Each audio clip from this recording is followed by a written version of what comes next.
Welcome to a course on operating systems. So far you have studied first unit and second unit from this course.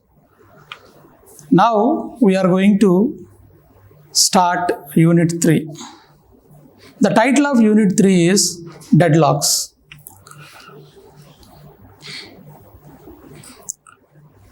Deadlock is a negative symptom in the operating system. It is a negative situation in the operating system.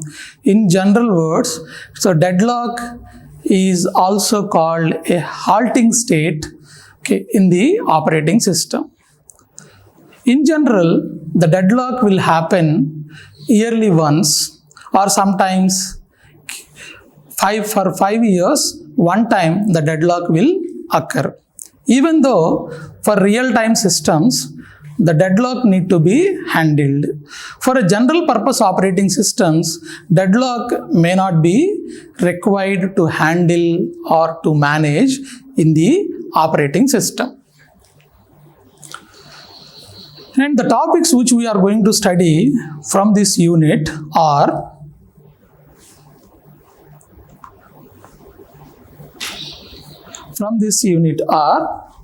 deadlock characterization. Sometimes these are also called conditions. These are also called conditions, deadlock conditions, and deadlock handling methods, and deadlock handling methods,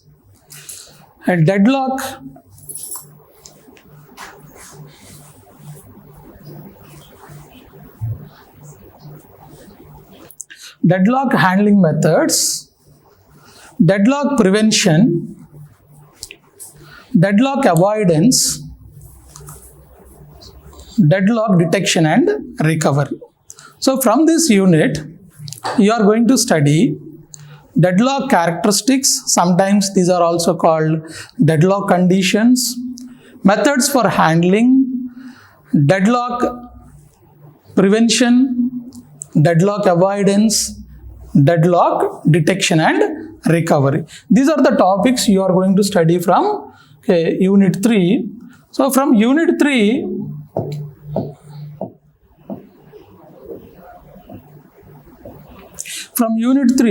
so here you will study 5 different issues which are related to deadlock characterization, methods for handling deadlocks, what are the different several ways to handle deadlock, and deadlock prevention. So what are the ways to prevent the deadlock, ensure that deadlock never occur, and deadlock avoidance, what is the strategy to avoid the deadlock in the system.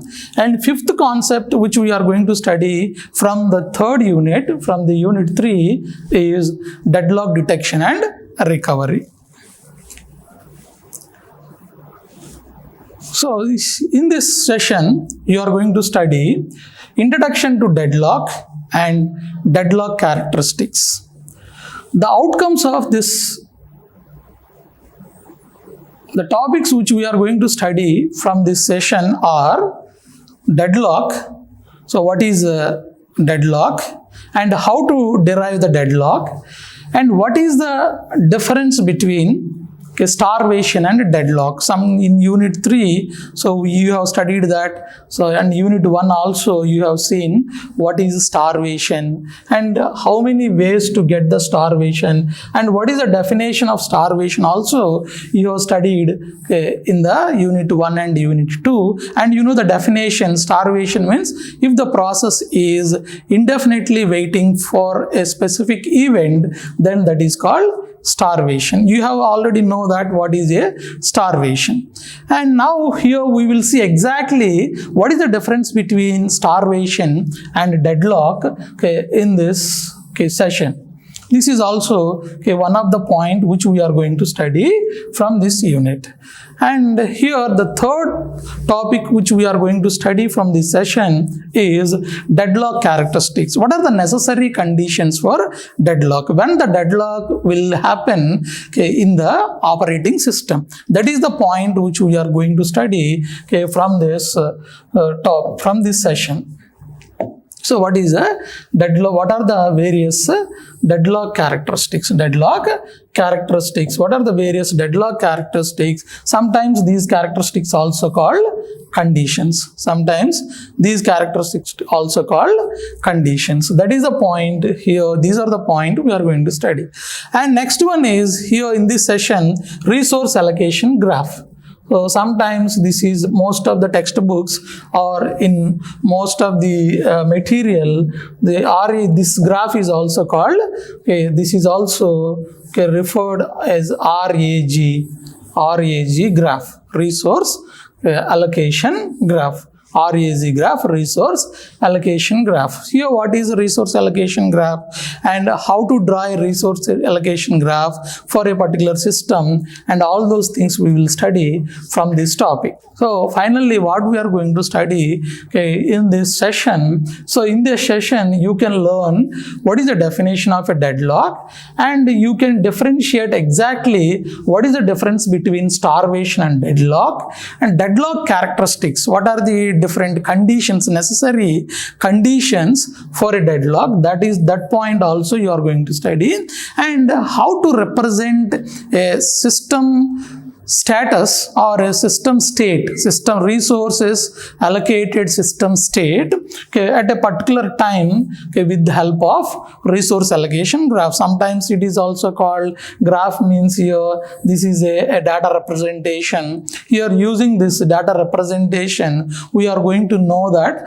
what is the allocation status, how the resources are allocated to processes in the system. So these are the topic we are studying from this session.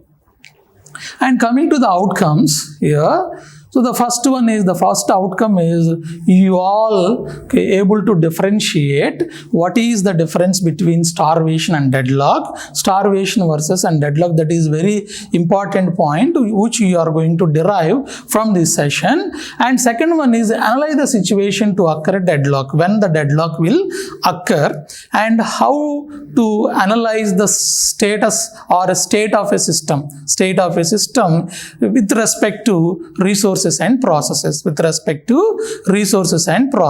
is the point we want to know here from this session.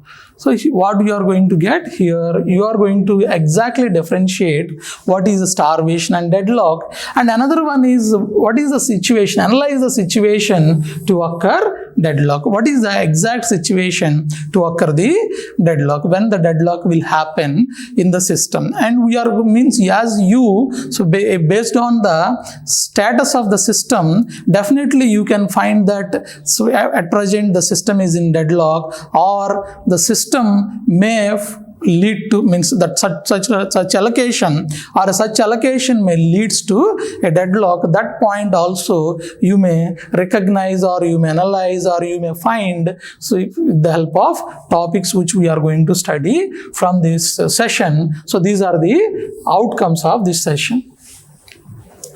And now here representation of deadlock, and coming to the introduction. So why this deadlock will come? And why this deadlock will come? Already you have a knowledge that what is a process, and how the process will be created, and how the process will be terminated, and what are the different requirements or strategies to handle the process. So you know process, the executable program is called a process required PCB, and how these processes are handled, what are the states of a process. After that, from the second unit, you studied what is process synchronization. Process synchronization in the sense, here when the resource is going to be shared among the processes at a time, so there is a chance of data inconsistency, that is called a race condition, all you studied, and what is the solution solution for process synchronization when there is a critical problem or a critical section problem, okay, in between the processes or among the processes, how this critical section problem will be solved. All those issues you studied, we used several solutions for a critical section problem, and you already studied the classical problems for process synchronization. You have some knowledge. So what is the deadlock and when the deadlock will happen and what is the situation. So let me give an introduction before to define the deadlock here. In earlier days, probably when the computers came into picture, in earlier days, most of the computers, if you see in olden days, all the computers are single programming systems. All computers are single programming systems. Single programming. What is the meaning of this single programming? What is the meaning of this single programming systems or single programming computers? Means those computers can execute only one program at a time. While executing a program or while executing a program, another program cannot be accepted. Another program cannot be accepted. Put it another way here, if the process is already executing in the system, that process or that program can get all the resources of the system. Resources, you know what are the resources of a system? All the components in the sense, whatever the components are there in the system, for example, keyboard, monitor, DVD drive, floppy disk, disk file, tape drive, files, whatever the things are there, all the things or all the components of the system are called resources. If the system is a single programming system or one programming system, the system can handle one program at a time. While executing a program, no other programs can be allowed. At that time, there is no concept of process synchronization, there is no concept of scheduling, and there is no concept of other issues, whatever the issues you studied so far. So that is the concept the people used early 70s when the desktop computers or real computers came into picture. Nowadays, most from 1980s onwards, nowadays most of the computers are multi-programming computers, multi-programming systems. So you may call it as multitasking. You know already the difference between multi-programming, multitasking, you know already. If most of the computers, even small devices, now electronic devices, they are able to execute multiple programs simultaneously. How they are executed, so what is the scheduling and all, how the resources are allocated, you studied from the previous unit. So most of the systems are multi-programming. Most of the systems are multi-programming or multitasking.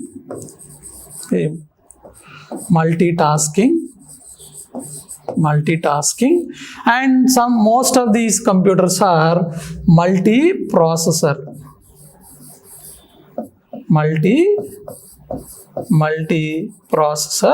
systems.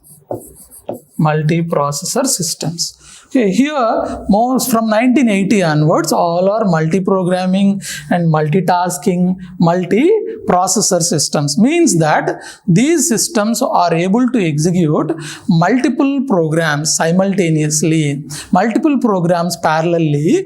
Means that the system is going to allocate the resources, or the system is sharing the resources among the processes. At a time, the system is allowing more than one process to run using some sort of strategies. All strategies you studied in the first unit and second unit. When we are talking about these strategies, we have to utilize the resources and share the resources among the processes.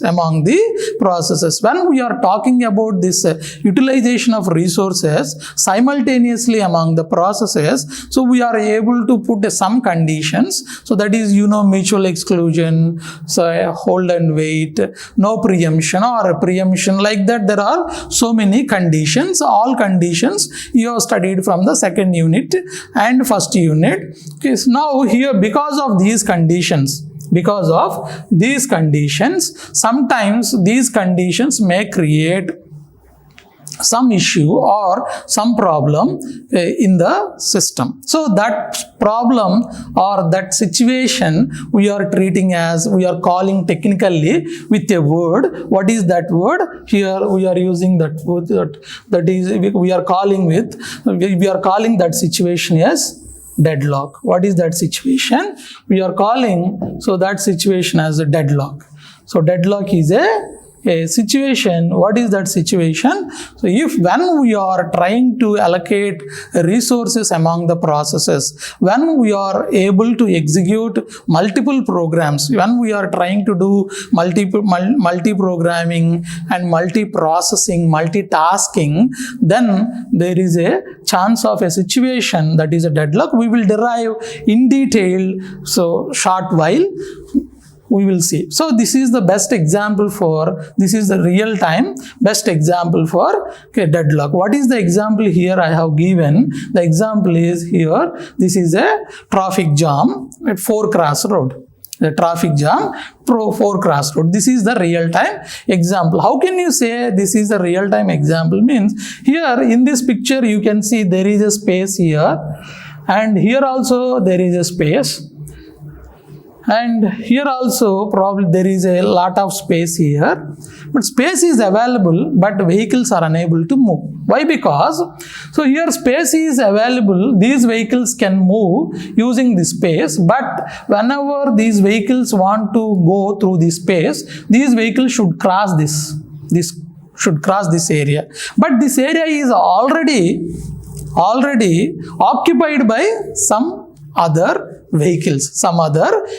Similarly, in all roads, so after some part the space is available and freely available, but those vehicles can use that space. But if those vehicles want to use that space, those vehicles should cross a particular area, but that area is already occupied by some vehicles. That is the point you have to understand. And similarly, whenever the processes are requesting the resources, those resources are already allocated to some processes, and those processes again asking the resources which are already allocated to some other processes. That is the situation. So here in the system, when this type of situation, just you here understand that.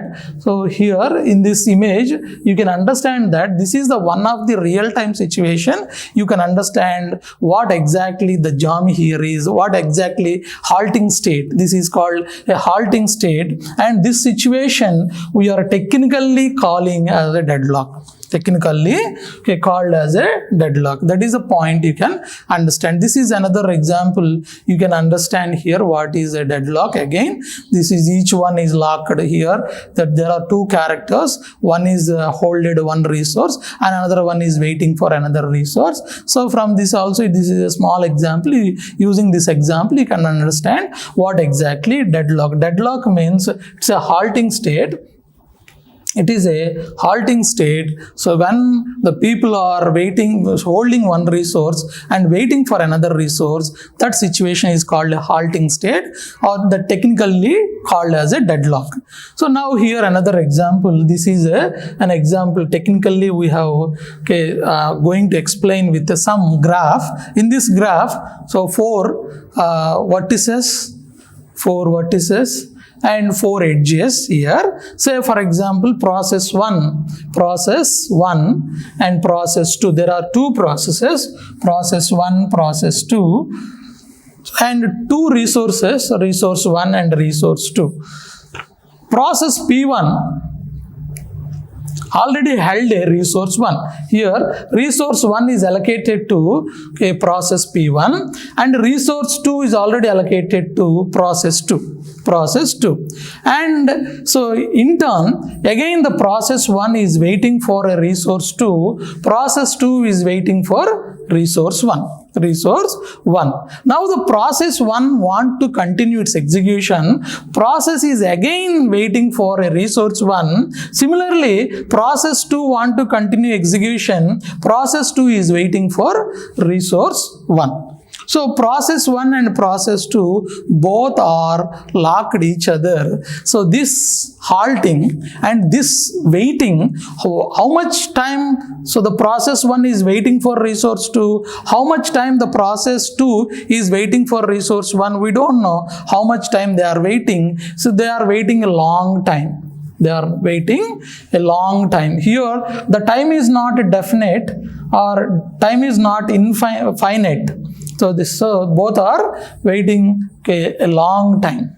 So if the waiting is a long time, so if the waiting is a finite time, probably you may call it as another word, probably that waiting is only finite. It will come out after some time, then this situation may be removed from the system. But here in this case, what is the waiting time here? The waiting time is very long. We don't know if the waiting time is, this waiting is infinite. This waiting is infinite. This waiting is infinite. So therefore, so the process P1 cannot continue execution and process P2 also cannot continue execution. So this situation, finally you can say, what is this situation? So this situation here we are treating as deadlock. What is the deadlock here? If some processes cannot continue their execution due to lack of resources, and those processes even don't know when the resources are allocated. If the processes are waiting indefinitely or infinitely, then that situation you may call it as deadlock. Now let me know, so when the deadlock will occur in the system, is it going to happen frequently? Not at all. The deadlock will happen yearly once, or once in 5 years, or sometimes once in 10 years. In most of the general operating systems like Windows operating system, Unix operating system, Linux, Mac OS operating system, the operating systems which are used for desktops, laptops, or for general purpose, those operating systems cannot suffer with the deadlock. Even they suffer with the deadlock, you can ignore that deadlock situation. But in the case of real-time operating system, what is the real-time operating system? You know, the operating system which is used in missiles and satellites. In those cases, if you are ignored the deadlock, it may create a lot of problem in those systems. So in real-time operating systems, we need to handle deadlock properly. So whenever you are reading a general phenomena or a general cases of deadlock is not at all a big problem in the operating system. That is the point you can understand so far what we studied. And I hope that you all know what is the definition of a deadlock. We will see exactly what is the definition of a deadlock. Deadlock occurs when there is at least one process which is waiting for a resource to be released by another process in order to finish a task correctly. So if the process is waiting for a resource, that resource is already allocated to another process, and that process don't know when the resource will be released. So if that waiting time is indefinite or infinite, then simply you can call it as a deadlock. So this is the definition, exact definition. Okay, you can understand what deadlock is. I think you are able to derive the deadlock in your general words. So deadlock occurs when there are at least one process which is waiting. Here the very important word is waiting, for whom? Waiting for a resource to be released by another. So that way, that resource is not free. That resource is already held by another process in order to finish a task correctly. And when that process is going to release the resource which is required for this process. So that is the point you should understand here for deadlock. Another way of defining the deadlock is a set of processes which said to be in a deadlock if they wait for happening of an event.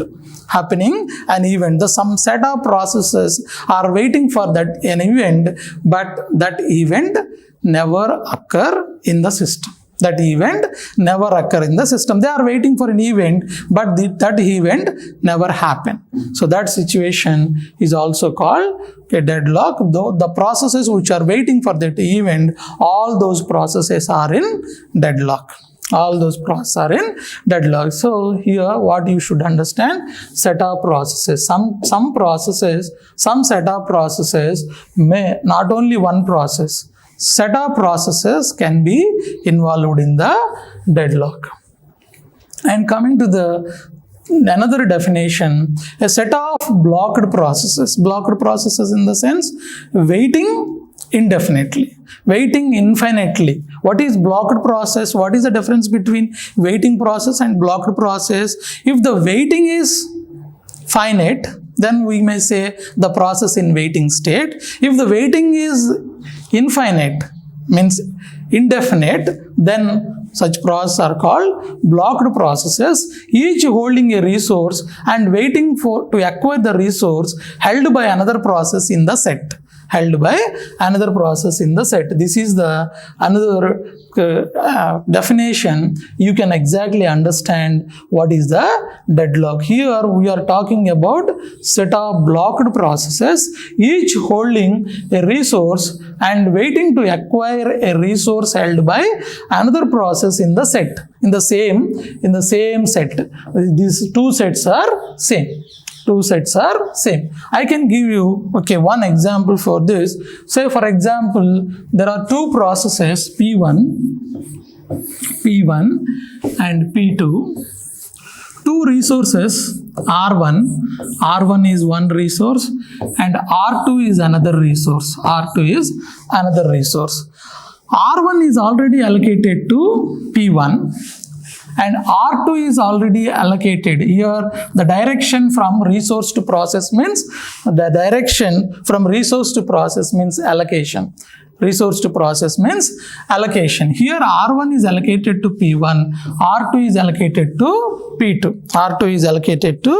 P2. And here if the P1 is waiting for R2 and P1 is waiting for R1. P1 is waiting for R1. So here this is the situation, you may call it as a deadlock. Now P1 want to continue its execution. P1 needs R2. R2 is already held by P2. And P1 needs R1. R2 is already allocated. If P1 want to continue execution, so P2 is required. P2 is already held by R2 is already held by P2. This is the situation you can exactly understand. This is the situation called deadlock. What is a deadlock here? Once again, so when the P1 want to continue its execution, P1 is waiting, needs R2. P1 needs R2. R1, R2, P1 needs. R1 is already allocated and P1 is waiting for R2. P1 is waiting for R2. But R2 is already allocated to P1. Similarly, when the P1 want to continue its execution, P1 needs R1 and R2. R2 is already allocated to P2 and P2 is waiting for R1. Therefore, P1 and P2 both cannot continue execution. Cannot continue execution. Why they cannot continue execution? Reason is the resource required for P1 held by P2, resource required for P2, that resource held by P1. This is the exact situation. You can define that this is a Okay, deadlock. What is this? Deadlock. This situation is called deadlock. What is the situation here? Using this graph, you can understand what exactly the deadlock is. What exactly the deadlock is. From this diagram, you can easily define, so what is the definition of a deadlock? The set of blocked processes, each holding a resource and waiting to acquire a resource held by another process in the set. Here, what is the set here? The set is P1, P2. What is the set here? P1, P2. Okay, P1 is waiting for the resources of P2 and P2 is waiting for the resources of P1. Vice versa. If both are locked each other, then this situation is called deadlock. Okay. Next, coming to the example. So here I am going to give another example to understand what exactly the deadlock is. Suppose the system has two tape drives. How many tape drives? Two tape drives. Two tape drives. And P1, P2 each hold one tape drive and each needs the another one. Each needs another one. The same example here I have given. Each needs another one. So this is also a situation.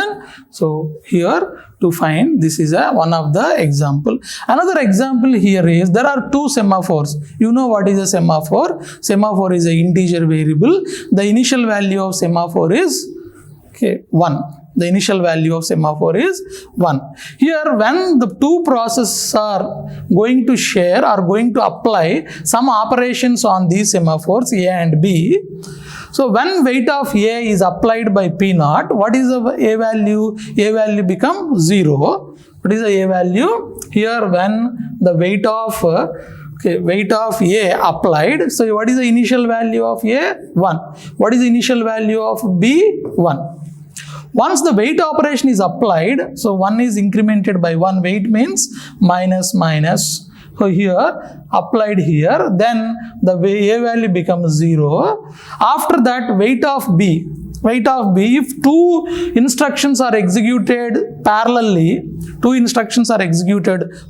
assume that, then what is the B value? B value also became, 1 has become 0, here 1 became 0, here. So now what is the value of A and B? The value of A and B is 0, 0. When the P0 is going to apply weight on B, what is the B value? B value 0. Weight on 0 means it is unable to apply minus on 0. Why? Here in this loop, if the B value, if the semaphore value is greater than 0, then only it will apply the negative operation. You know what is a weight? You studied in the second unit. You know the definition of weight. So that here the process, the P0 is waiting here only.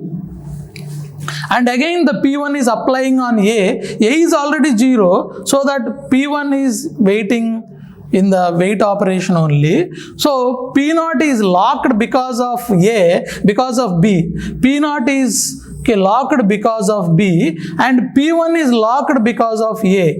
Who modified the A? Process P0. Who modified the B? Process P1. So now P1 and P1 both are locked each other. So both processes are in looping, means indefinitely they are looping in wait operation. So this is the situation. So here this is the situation is called deadlock. This is another example for deadlock. Already you gone through this case in the second unit. Here this is also another example. You can understand what is exactly deadlock is.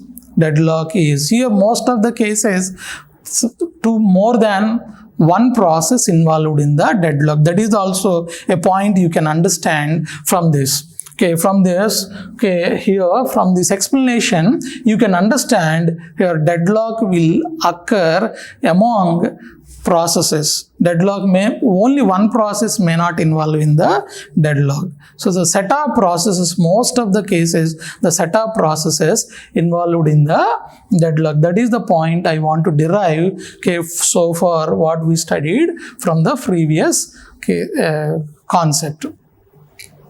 Now here the next one is, so now let me, okay, explain what is a starvation. Starvation, you heard this word from the first unit. It's a starvation means it is a long waiting. This long waiting in the sense, what is that long waiting? That long means there is some time of waiting. It is definitely long in the sense. So here I can say it is a finite. Long waiting means it is finite. It is finite. It is finite.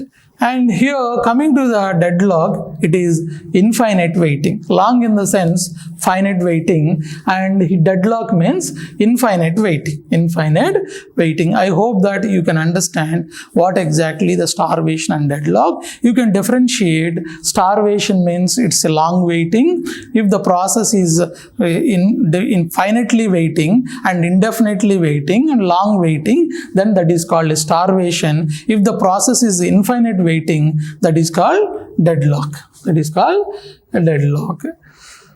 And every starvation need not be a deadlock. Every starvation need not be a deadlock, but every deadlock is a starvation. What is the point?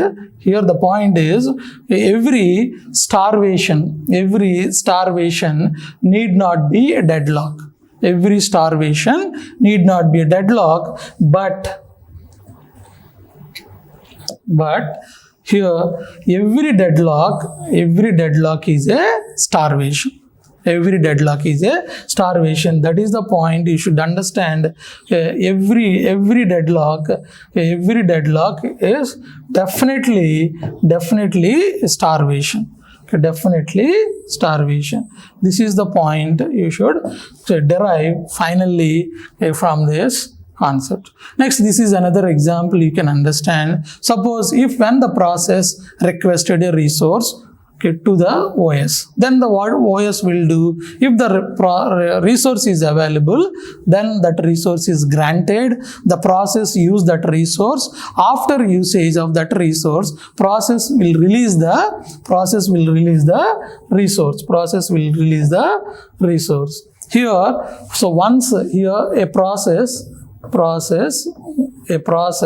requested a resource, okay, to an operating system, then that resource is available. Operating system will grant. What is that? Operating system will grant the resource, and the process will utilize. Process can use that resource. After usage, then that process will release the resource. So that resource again is sent back to the operating system. Suppose if the resource is not available. If resource is not available, then the resource is not available. If the resource is not available, then that process must wait. So there is some delay. That process must wait for resource, means that process is in blocked state. Blocked state in the sense, sometimes you may say, okay, it is a waiting state. Waiting state. If the process is in waiting state, then what type of waiting it is? Is it a long waiting or infinite waiting? If it is suppose if it is a long waiting, then what is that? That is a starvation. Or it is an infinite waiting, that is deadlock. When the deadlock will happen, most of the cases. So when the deadlock will happen in blocked state. That is the point you should understand. When the deadlock will happen in only blocked state. This is another example you can understand. In the system, what will happen? In the system, the process will request the resource. The requested resource is available. Then that request will be granted. If it is not available, then the process will enter into the block state or a waiting state. So if that waiting is finite, then that is called a starvation. If that waiting is indefinite, that resource cannot come out from the system, then that state is called deadlock. That state is called deadlock. That is the point you can understand, okay, from this. Here, if it is a starvation, okay, it will come out from the deadlock. If it is a deadlock, it will never come out from the deadlock state. If it is a finite waiting, so the system will come out from the halt state. The system will come out from the halt state. If that waiting is infinite, the system never come out from the deadlock state or a blocked state. The system will enter into the halt state. So that is the point you have to understand. Okay, and next one is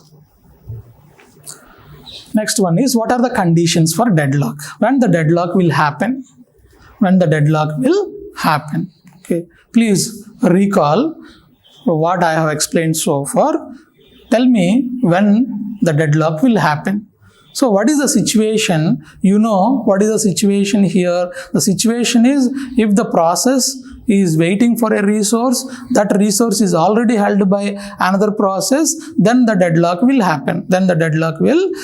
This kind of halting state or halting situation will happen in the system. So what are the various conditions to create such a halting state or such a situation in the operating system? So the conditions are, here the four conditions. If these four conditions occurred simultaneously in the system, simply we can say, so there is a deadlock in the system. The symptoms for the deadlock, the conditions for deadlock, these conditions are necessary and sufficient conditions for the deadlock. The first condition is mutual exclusion. You know what is a mutual exclusion? You already studied in the second unit. Mutual exclusion means only one process can use a resource at a time. If the process is already using that resource, no other process allowed to use. That is mutual exclusion. What is a mutual exclusion? Only one process at a time can use the resource. If that resource is already using another process, no other process is allowed to use that resource. You know very well what is a mutual exclusion. And the second condition for this is hold and wait.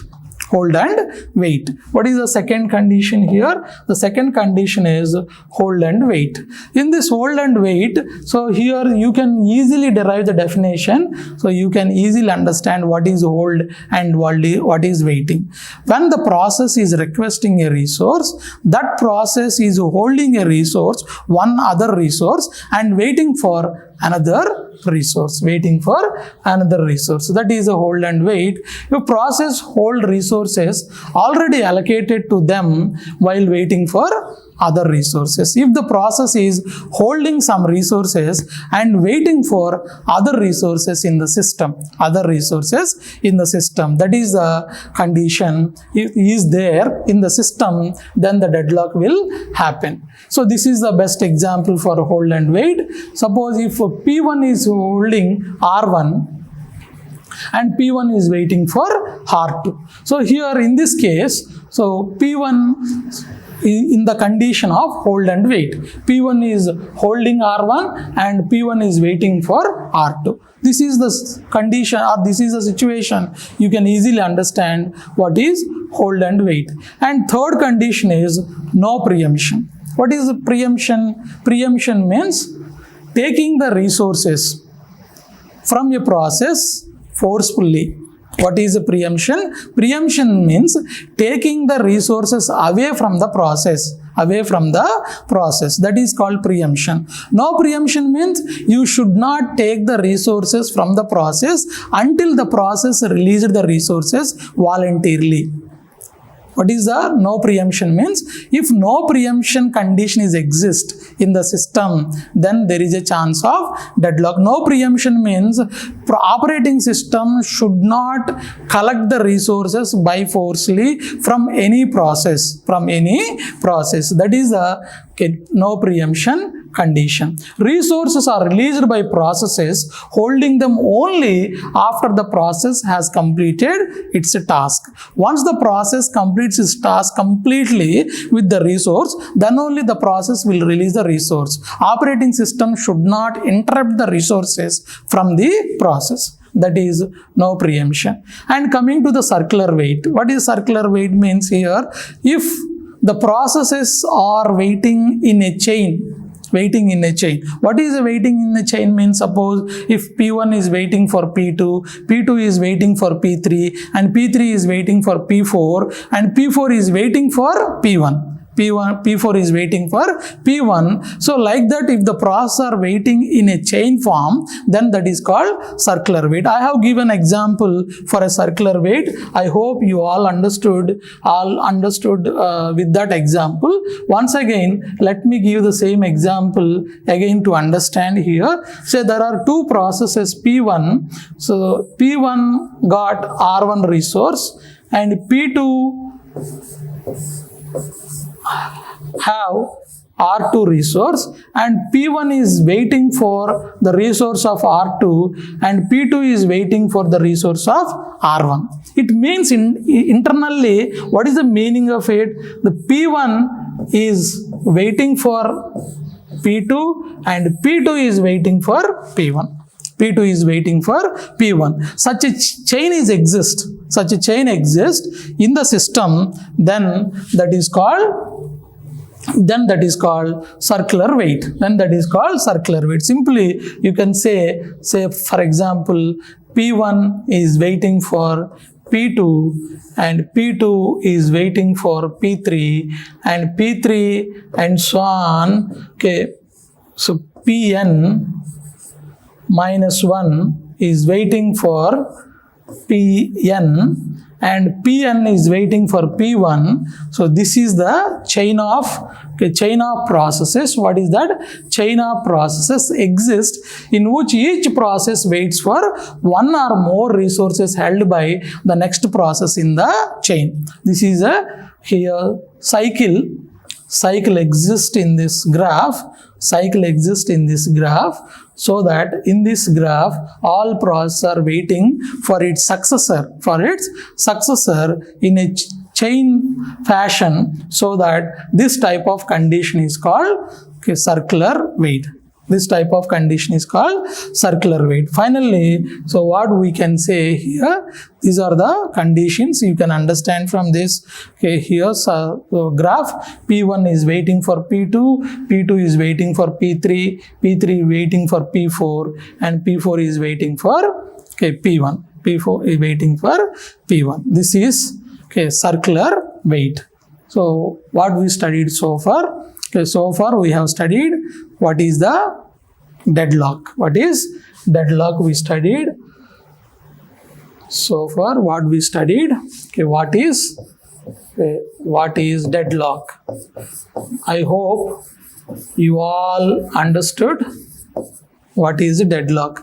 Definitely you are able to define in your general words. So you can able to define what is deadlock. And the second topic what we studied, conditions for deadlock. So this is the second topic we studied. And what are the conditions for a deadlock? One is mutual exclusion. And what is the second condition? Second condition is hold and wait. Hold and wait is the second condition. And what is the third condition? Third condition is no preemption. Resources cannot be preempted. Once the process completed its execution, then only the resources are preempted. And fourth condition is circular wait. If all these four conditions occurred simultaneously in the system, then these conditions lead to deadlock. If you avoid any one condition, if we avoid any one condition, so or if we avoid all conditions, definitely we can prevent the deadlock, or definitely we can eliminate the deadlock in the system. But these conditions are essentially required for some resources. Mutual exclusion is required. Mutual exclusion is essentially required for some, and hold and wait may not be required, and no preemption so sometimes required, and circular wait is already it is created from the hold and wait, so no doubt at all. So we will elaborately studied while studying the deadlock prevention. Now the next topic is resource allocation graph. Sometimes this is also called RAG. You know what is a graph very well. So you know what is a graph very well. What is a graph? Graph is a set of vertices and edges. Set of vertices and edges, you know very well. So G is a set of vertices V and edges, that is a graph. So similarly here, what is a resource allocation graph? Resource allocation graph means resource allocation graph in the sense, here resource allocation graph means it is a graph which is going to represent how the resources are allocated to processes, Okay, that is the point. Now finally, you can understand that resource allocation graph is a data structure. This graph is used to represent how the resources are allocated among the processes. This is the one of the data structure like process control block, PCB. What is the purpose of PCB? You know that PCB is used to store all the attributes of a process. You know the file table. What is the purpose of file table? File table is used to store all the file attributes. File name, when the file created, what is the size of the file, and what is the starting point of the